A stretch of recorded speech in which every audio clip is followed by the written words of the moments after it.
wonderful, darling. Mad but wonderful. But Madeline lives in Paris. Paris. That's a Wonderland that's real. All I needed to do to get to Wonderland was to fall down a rabbit hole or step through the mirror. But let's face it takes money to get to Paris. Why does Paris have to be so far away? Far away? Oh, but no, mademoiselle. This is Paris. Oh my. Excuse me for jumping like that, but I've never seen a mouse with a beret and briefcase before. Permit me to introduce myself. I am Francois, and I am a business mouse. I am conducting the Duval cheese survey to find out which type of cheese prefers the people living in this part of Paris. How curious. I'm afraid you aren't in Paris at all. Sacre, I must have made the wrong sick in the sick of the tunnel. You really came here from Paris? Mais oui, mademoiselle. Now, if you will only please tell me your favorite cheese, I am so very busy mouse.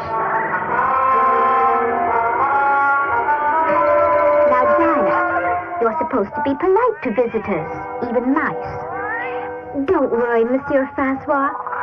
Dinah doesn't really care for French food. What a pity that the cat is not born with a taste for fine cheese.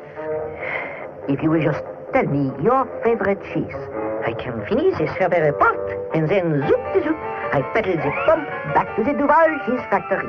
In Paris? Oui, Paris, naturellement. Now, your favorite cheese, is it bleu, roquefort, camembert, Bordeaux? But you must tell me something first.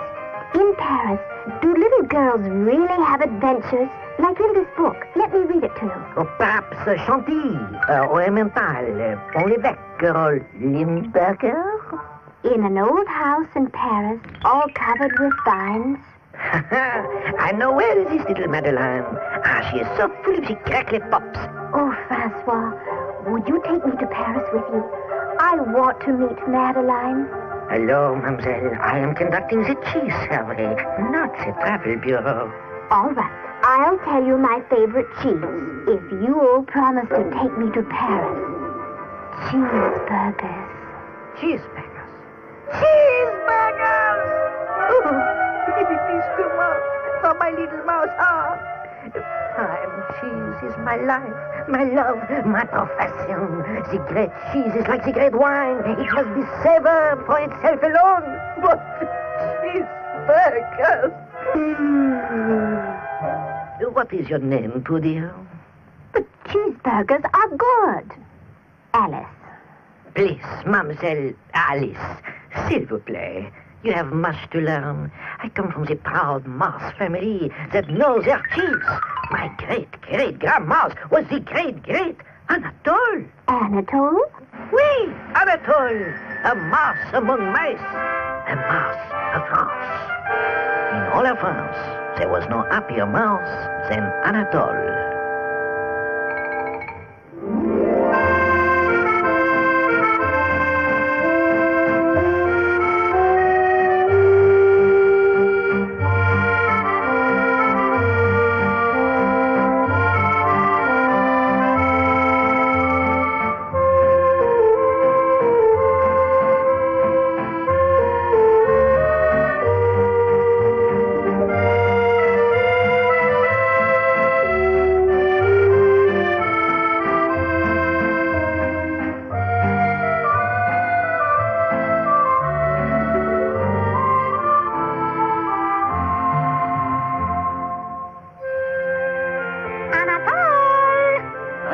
Ma chérie.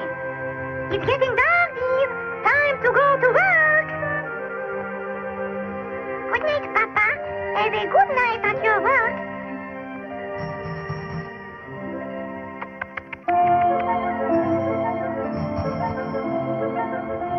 Mama, where does Papa work every night? At the great Duval cheese factory, son.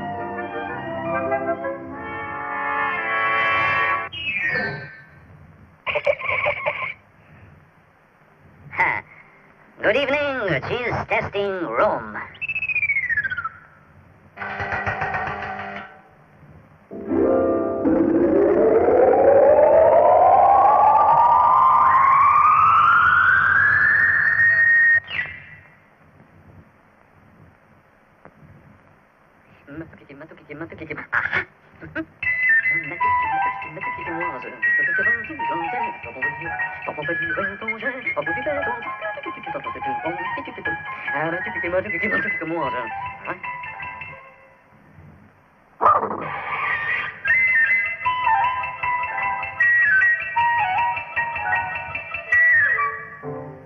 Oh, those mice!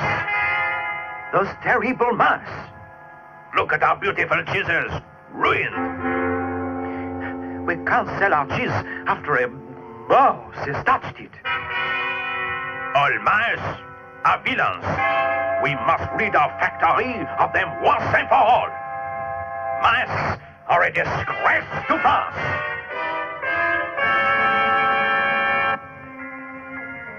I never dreamed that people disliked us so. I only took just enough for our little family. Oh, it's awful to be so unwanted. What a pity. We have nothing to give people in return for what we take.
Maybe only a mouse, Monsieur Duval, but I know cheese.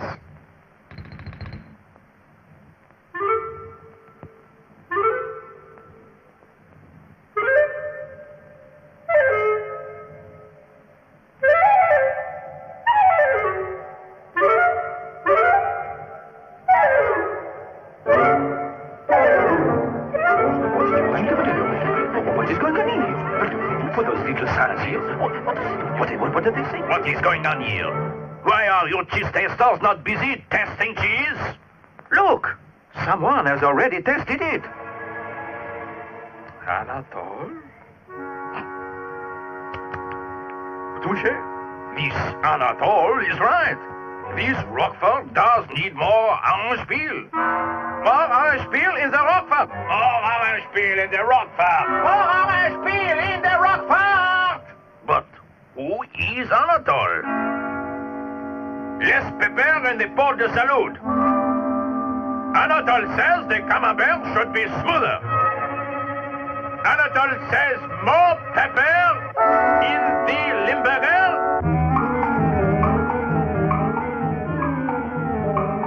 People are buying our cheese as fast as we can make it. Anatole, whoever he is the finest cheese tester in France. I must meet him tonight and thank him personally. You're doing a fine job, dear. Monsieur Duval's cheese is better than ever, but maybe a smidge less salt in the cheddar. When Monsieur Anatole arrives, I shall kiss him on both cheeks. Mwah! Mwah!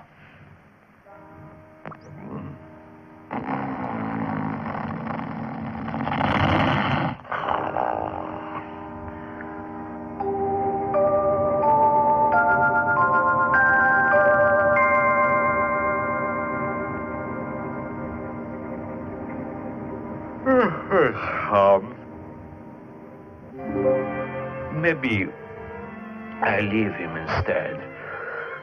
A nice letter.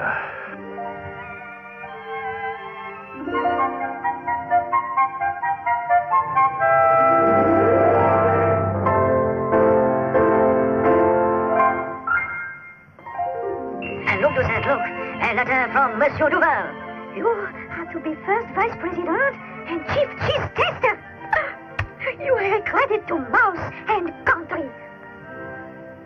I am now ready to meet Monsieur Duval. At last, he will change his opinion of mice.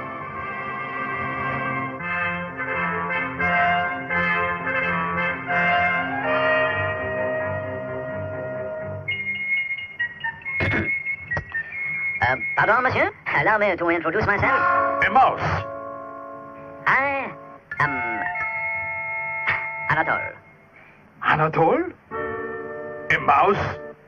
A mouse! Mademoiselle Eclair, come quickly. Observe. He is Anatole.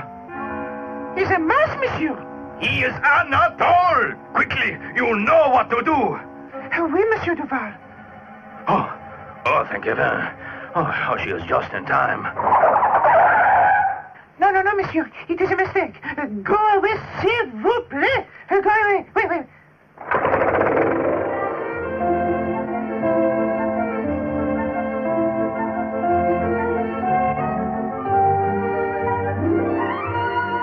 Yes, in all of France, there was no happier mouse than Anatole.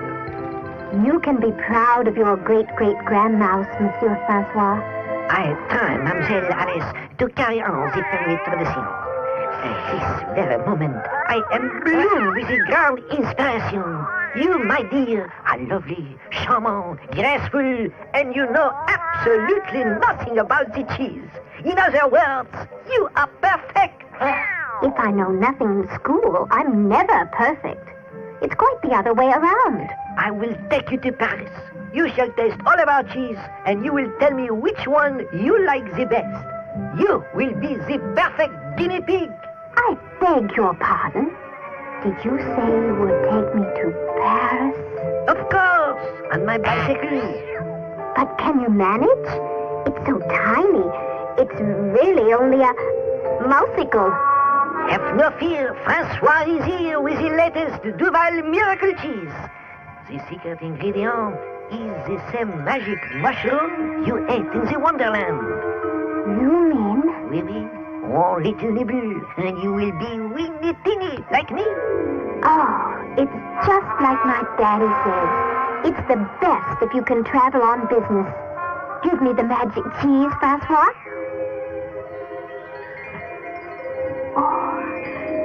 Cheese makes me feel all nibbly-wibbly.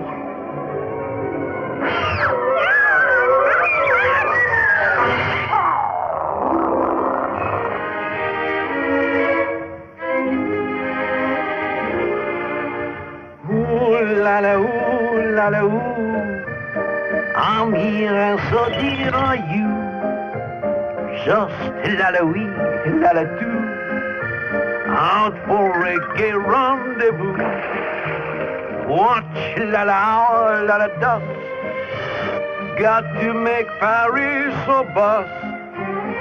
And since we're feeling this way, there's only one thing to say. Ooh la la, ooh la la, ooh la la, ooh. I'm here and so are you. And now, Mademoiselle Alice, you are in Paris. We are at this very moment passing directly under the Champs-Élysées. Right over the head is the famous Eiffel Tower. And here, exactly above us, is the Cathedral de Notre Dame. Isn't it thrilling? But I can't see anything. I didn't come to Paris just to ride through the sewers. I want to see Madeline. I have the fear that we have come on the exact wrong moment. I forgot about the bad hat. Madeline has a bad hat? No. The Spanish ambassador has the bad hat. Did Madeline ruin the ambassador's hat? No, the ambassador's little boy was always a bad hat. How curious. How can a boy be a hat? A bad hat, Alice. That is what he is. Do you know that he poked the little holes in the cheddar cheese I brought here? And then he told the little girl that it was Swiss? That is the girl said she's good. And that is not the all. This little boy was a bad hat from the very first day he came to Paris.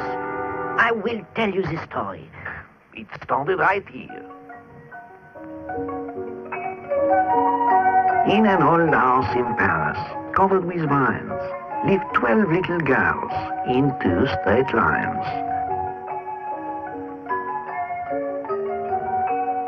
They left the house at 9:30, in 2 straight lines, in rain or shine. The smallest one was Madeline. One day, the Spanish ambassador moved into the house next door. Look, my darlings, what bliss, what joy, His Excellency as a boy. Madeleine said, it is evident that this little boy is a bad hat. In the spring when birds sing, something suddenly went zing, causing pain or shock surprise during morning exercise.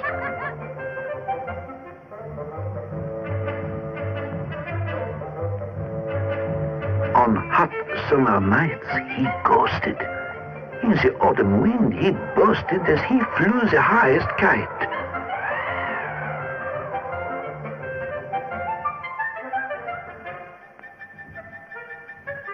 Year in, year out, he was polite.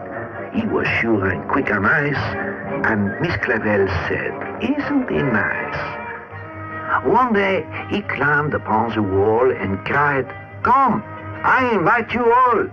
Come over sometime and I'll let you see my toys and my menagerie, my frogs and birds and bugs and bats, squirrels, hedgehogs, and 2 cats. The hunting in this neighborhood is exceptionally good. But Madeleine said, please don't molest us. Your menagerie does not interest us.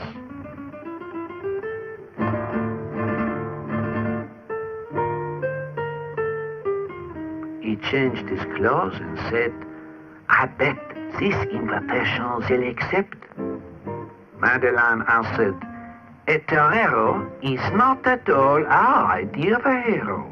The poor lad left. He was lonesome and blue. He shut himself in. What else could he do? But in a short while, the little elf was back again, and his old self. Said Miss Clavel, it seems to me he needs an outlet for his energy. A chest of tools might be attractive. For a little boy that's very active.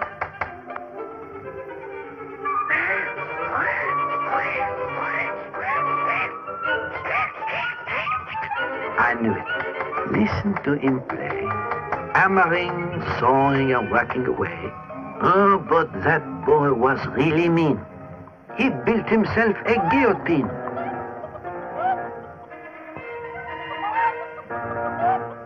He was unmoved by the last look the frightened chickens gave the cook. He ate them roasted, grilled, and frito. Oh, what a horror was Pepito.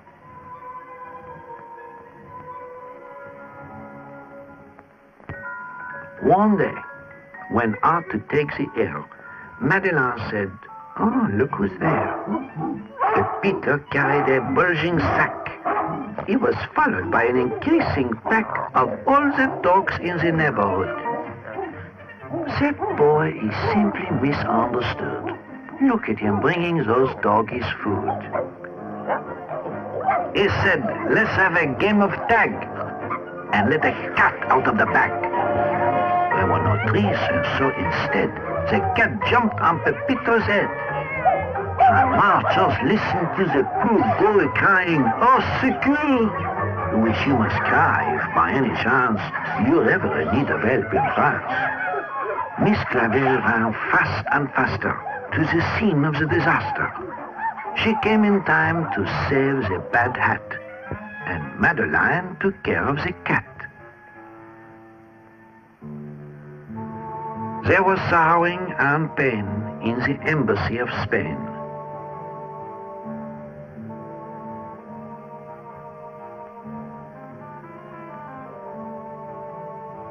The ambassadress wept tears of joy as she thanked Miss Clavel for saving her boy. Nothing, said the ambassador, would cheer up poor Pepito more than a visit from next door. Only one visitor at a time. Will you go in first, Miss Madeleine? So Madeleine went in on tiptoe and whispered, can you hear me, Pepito?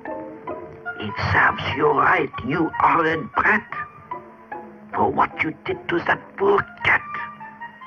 I'll never hurt another cat, Pepito said. I swear to that. I've learned my lesson. Please believe I'm turning over a new leaf. That's fine, she said. I hope you do. We all will keep our eyes on you. And lo and behold, the former barbarian turned into a vegetarian. And the starling and turtle, the bunny and bat, went back to their native habitat.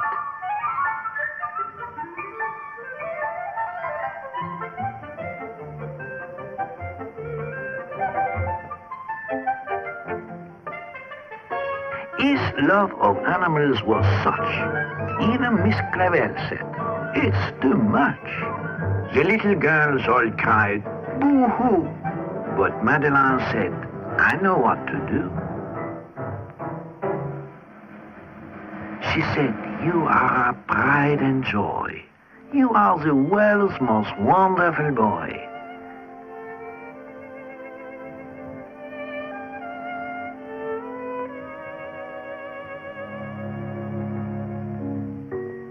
They went home and broke their bread and brushed their teeth and went to bed. And as Miss Clavel turned on the light, she said, "I knew it would all come out right." I knew it would come out all right, too. And now I want to meet Madeline myself. But, ma chérie, first you make the promise that you will taste the Duval cheese and tell me which you like the best. I'll tell you right now. I just remembered my real favorite. Cottage cheese and jelly. Cottage cheese and jelly. Sacre bleu! I have made the grand boo-boo. This girl has no soul. Mademoiselle, for the cheese connoisseur, cottage cheese and jelly is even worse than the cheeseburger. Mon Dieu, I shall never smile again. I don't care if you smile or not. You promised to show me Paris. And if you don't, I won't eat any of your silly cheese at all. And if you don't stop frowning, your face will freeze that way. Just like the frowning prince. Ah, if I were a prince instead of only a business mouse, I would never frown. I would smile all the time as I tasted every cheese in my kingdom. Well, I can tell you about a prince who always frowned, and nothing could make him stop. Not even a fragrant slice of camembert? Not even that. He lived in a faraway land, even farther than Wonderland. One day, his father, the king, sat upon his throne, reading him a story. Once upon a time, in a faraway land, there lived a beautiful princess with an irresistible smile. All who gazed upon it were forced to smile themselves. Nobody could make me smile. Look! Your face might stay like that, you know. It is staying like this. It won't move. Be quiet. And next to the kingdom of the smiling princess was another kingdom. I want that frown removed from your face immediately. It is a royal command. It is an immovable frown. It is not. It is so. There is no such thing. What is the trouble? Did you have a bad day at the wars? It was an excellent day. One glorious victory after another. I have an immovable frown. You have not. It will go away. How can that go away? We'll see.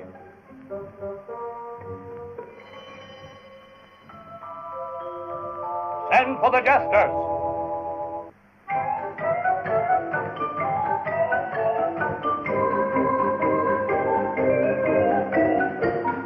Send for the jugglers.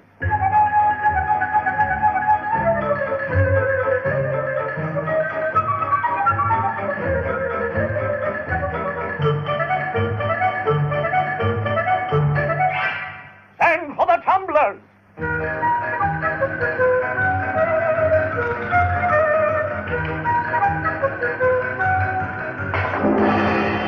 The mirror. I only looked at it. The tumblers did it. They shook the walls and cracked the glass. Enough.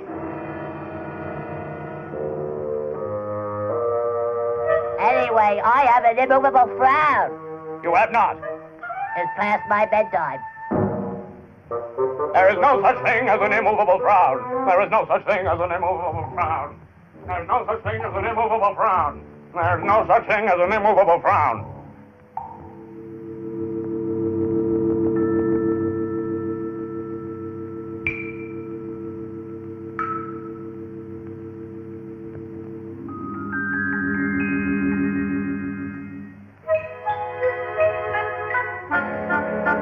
I told you it was an immovable frown. You'd better get your opera on. You'll be late for the wars. I'm not going to the wars this morning. The Grand Wizard will know what to do about that. He can't do anything about it. Nobody can. One thing is certain, there is no such thing as an immovable frown. Your Majesty is right. Of course there is no such thing as an immovable frown. How do you know? I know for many reasons. For one, your father has just said so, and he is the king. Tell us what are the other reasons. Tell me, Your Majesty, just how did all this arise? Yesterday, I was reading the prince a story about a beautiful young princess who happened to have an irresistible smile. And I noticed I happen to have an immovable frown. And I have! You haven't! And the Grand Wizard agrees with me. That scowl of yours can be removed. Of course! How? You call in somebody with an irresistible smile. Oh? It won't do any good. I really have got an immovable frown. You have not. It cracked the mirror in the throne room. Why not call in the princess? Unfortunately, the book says that the young princess with the irresistible smile lives in a kingdom that is far, far away. This kingdom of yours is a faraway land, Your Majesty. And if two lands are both far away, they must be close to each other. But there is no kingdom nearby except the one we are having the wars with. Well, then that must be the very one. Invite this other king and his family over for the weekend. What a pity. We never have met socially. Since our great-grandfather's time, the wars have been going on without interruption. It seems like a great deal of bother merely to get rid of a frown. Look! What has he done to that potted plant? I only frowned at it. It was such a particularly healthy specimen, and besides, just before you arrived, I gave it an injection of my new miracle plant potion. That might explain it. Come! I have decided to call off the wars.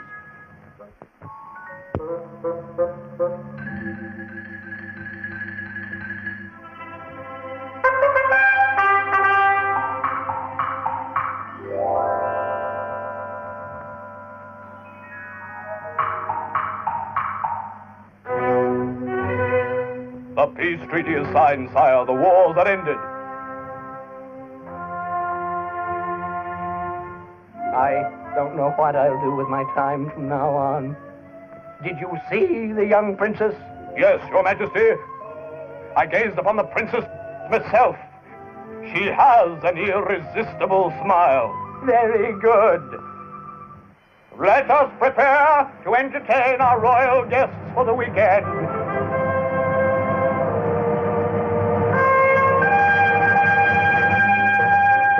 No doubt about it, the princess has an irresistible smile. I'm still frowning. Hush.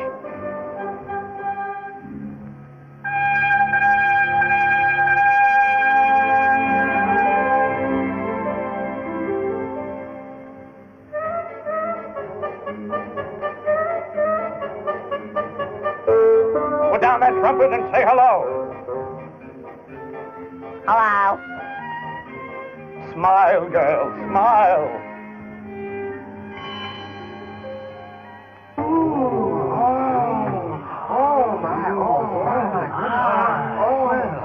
How do you explain this?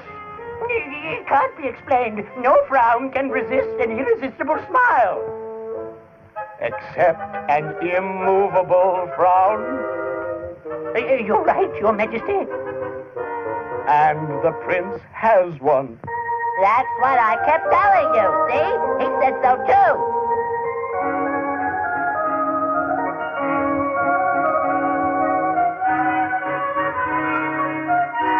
I have an immovable frown.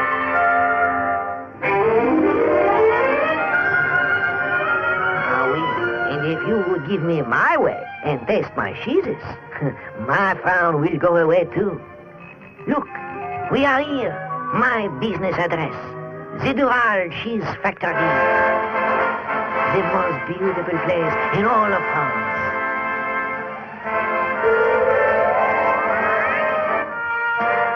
Is it not marvelous, Mademoiselle Alice? It certainly is smelly. Oh yes, the parfum de fromage. And now, you will take the little bites from each cheese and I will make the little notes.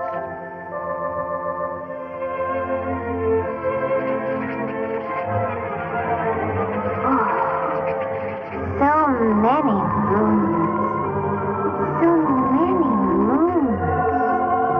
Oh, Francois, do you know what the moon really is? Certainement.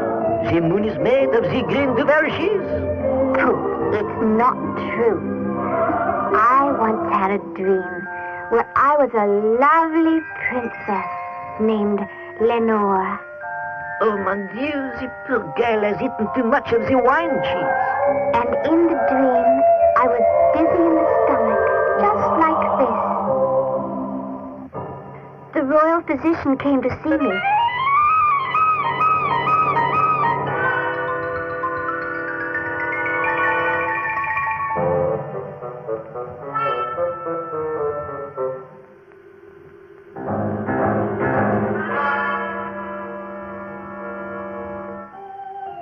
And my father, the king, was very worried.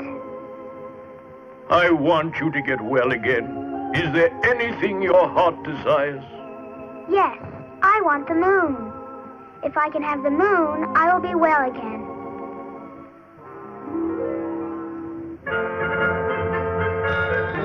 Lord High Chamberlain, I want you to get the moon. If the Princess Lenore can have the moon, she will be well again. The moon? Yes, the moon. Get it tonight, tomorrow at the latest.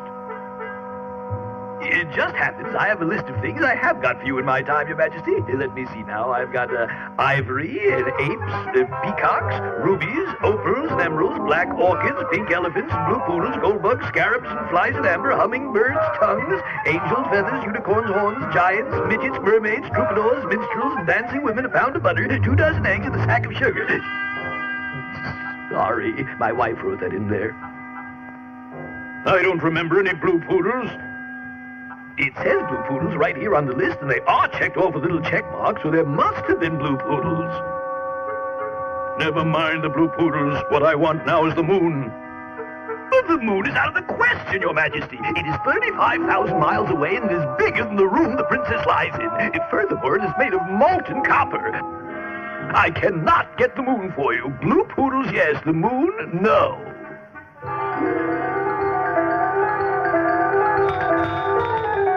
Royal Wizard, I want you to get the moon for the Princess Lenore. I have worked a great deal of magic for you in my time, Your Majesty. Now let's see. I have squeezed blood out of turnips for you, and turnips out of blood. I have produced rabbits out of silk hats, and silk hats out of rabbits. I have conjured up flowers, tambourines and doves out of nowhere, and nowhere out of flowers, tambourines and doves. I have given you 7 league boots, the golden touch, and a cloak of invisibility. I got horns from Elfland, and gold from the rainbow. What I want you to do now is get me the moon. The Princess Lenore wants the moon, and when she gets it, she'll be well again. Impossible. It is 150,000 miles away. It is made of green cheese, and it is twice as big as this palace. Nobody can get the moon.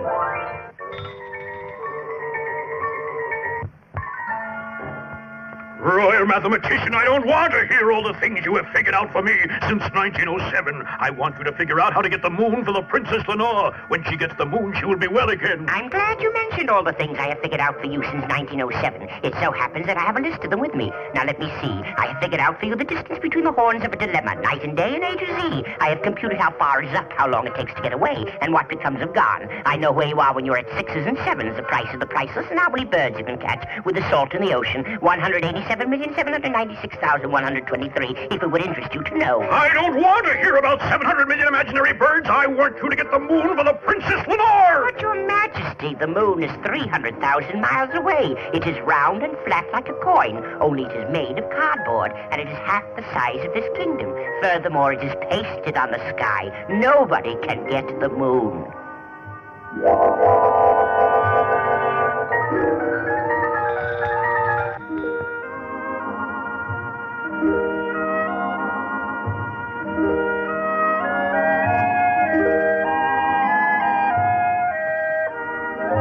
What can I do for you, Your Majesty? Nobody can do anything for me. The Princess Lenore needs the moon, but nobody can get it for her. And every time I ask anybody for the moon, it gets larger and further away. They are all wise men, and so they must all be right. If they are all right, then the moon must be just as large and as far away as each person thinks it is. The thing to do is find out how big the Princess Lenore thinks it is. I never thought of that. I will go and ask her, Your Majesty. Have you brought the moon to me? Not yet, but I will get it for you right away. How big do you think it is? It is just a little smaller than my thumbnail, for when I hold my thumbnail up at the moon, it just covers it. And how far away is it? It is not as high as the big tree outside my window, for sometimes it gets caught in the top branches. It will be very easy to get the moon for you. I will climb the tree tonight when it gets caught in the top branches and bring it to you. What is the moon made of, Princess? Oh, it's made of gold, of course, silly. Anybody knows that.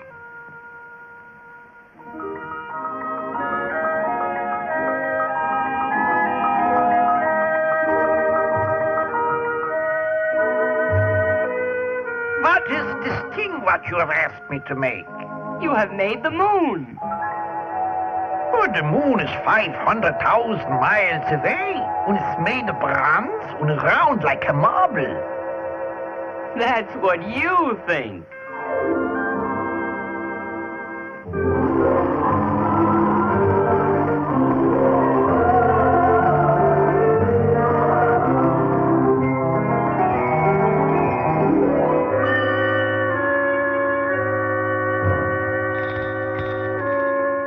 We must keep the Princess Lenore from seeing the moon in the sky tonight. Think of something. I know just the thing. Maybe we can make some dark glasses for the Princess Lenore, and then she will not be able to see the moon when it shines in the sky. If she wore dark glasses, she would bump into things. Then she would be ill again. We must hide the real moon from Princess Lenore. How are we going to do that? I know what we can do.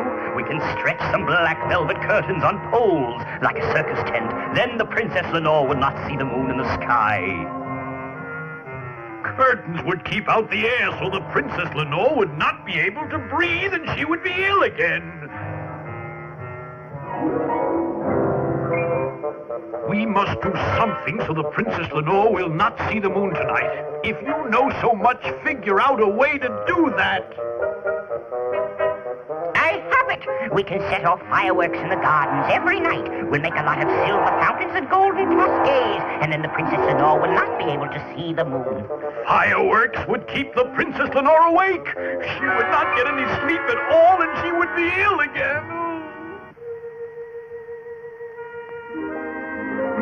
The moon is already shining into the Princess Lenore's bedroom. Who can explain how the moon can be shining in the sky when it is hanging on a golden chain around her neck? Who explained how to get the moon when your wise men said it was too large and too far away? It was the Princess Lenore. She seems to know more about it than they do, so I will ask her. Tell me, Princess Lenore, how can the moon be shining in the sky when it is hanging on a golden chain around your neck? That's easy, silly. When I lose a tooth, a new one grows in its place, doesn't it? And when the royal gardener cuts the flowers, other flowers come to take their place. Of course. I should have thought of that. It's the same way with the daylight. And it is the same way with the moon. I guess it's the same way with everything.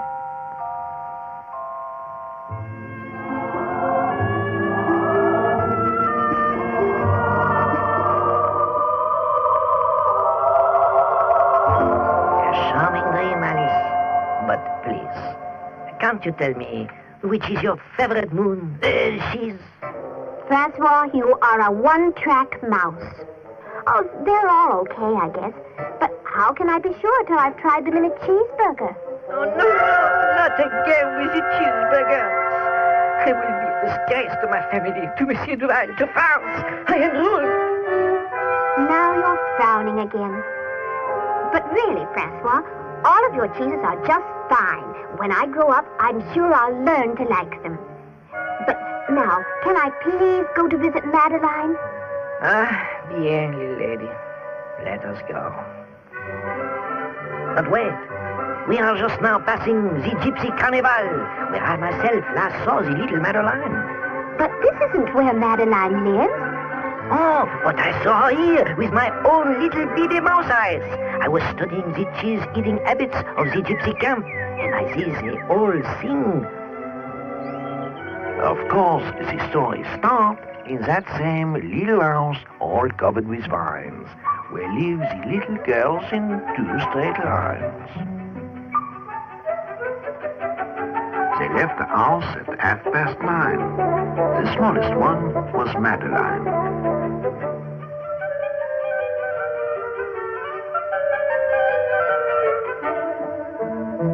In another old house that stood next door lived the son of the Spanish ambassador. Pepito's parents were away. He had no one with whom to play. Please come. I invite you all to a wonderful gypsy carnival.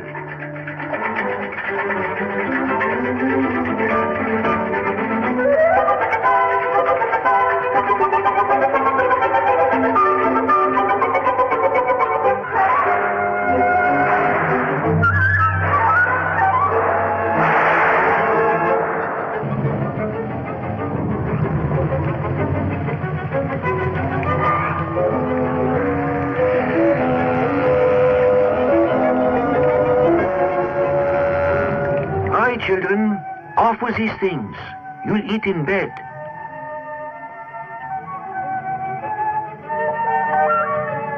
Good heavens, where is Madeline?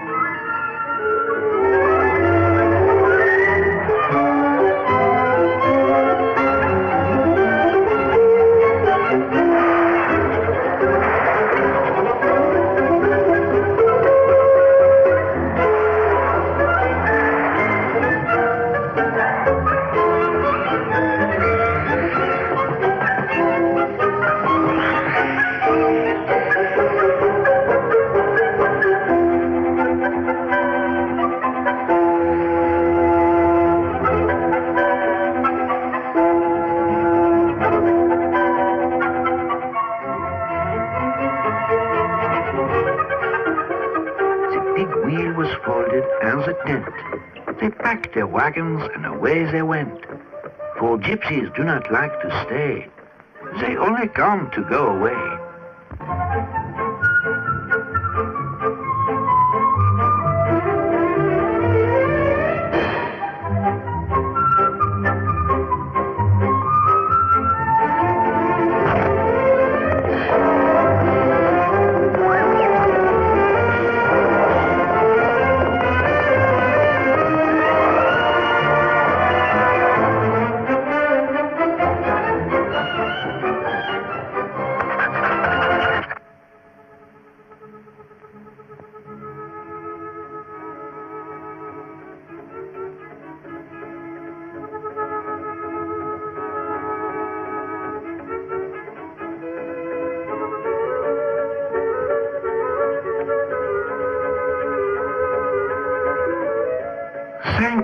heaven, she said, the children are well. But dear, oh dear, they've forgotten how to spell.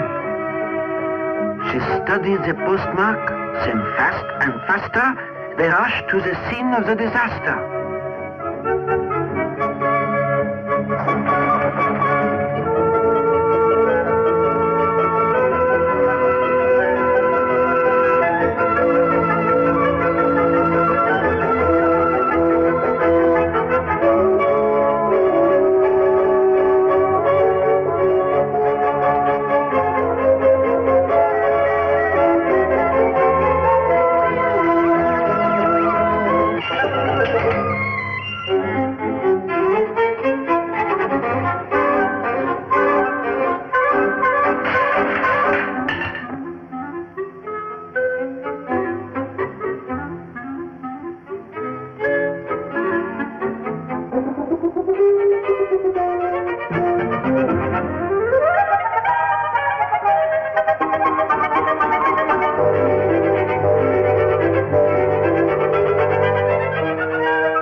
Better go back, for if we're not in a zoo or circus, we'll surely be shot.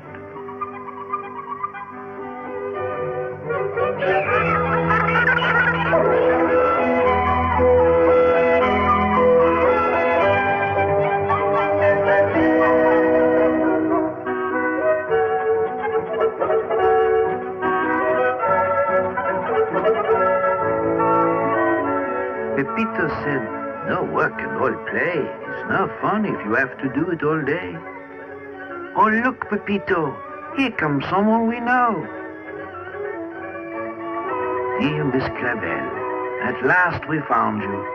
Please let us put our arms around you.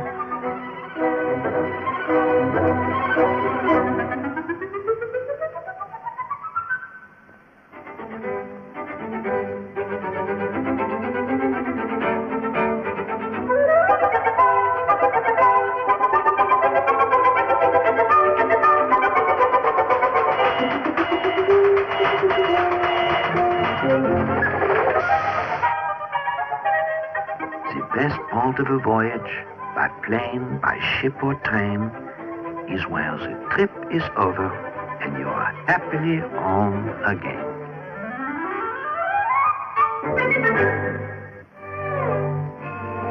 I'm beginning to think that's true after all. But I don't want to go home again until I see Madeline. It's my dream to be like her. Ah, we all have the dreams, little Alice. I dream that I will make the cheese so perfect, so delicate, so delicious, that it will be known all over the world as fromage Francois. You dream you could live in Paris and have adventures like little Madeline. What do you think is Madeline's dream? Why, she's dreaming about me. We are silly. We are dreaming about each other. Alice, look! You are glowing again! My top-secret cheese is not yet perfect. The effect is wearing off. Quickly, or you will not be able to get through the mouth hole.